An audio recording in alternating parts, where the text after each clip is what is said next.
Pagiging bold star, dahilan ng hiwalayan nina Sunshine Cruz at Cesar Montano.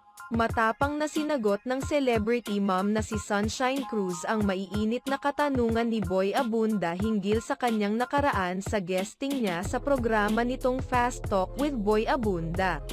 Sa nasabing programa, prank ang inamin ni Sunshine na dumating ang punto sa kanyang buhay na pinagsisisihan niya ang paggawa ng mga bold o sexy movies. Ito umano ang isa sa mga dahilan kaya naghiwalay sila noon ng kanyang ex-husband na si Cesar Montano. Gayunpaman, tila naging isang paraan na rin umano para sa kanya ang kanilang hiwalayan upang siya ay mas magiging malakas at matatag. There was a time na ni-regret ko yun, especially naging malaking parte yun ng aming separation ng aking ex-husband, but at the end of the day,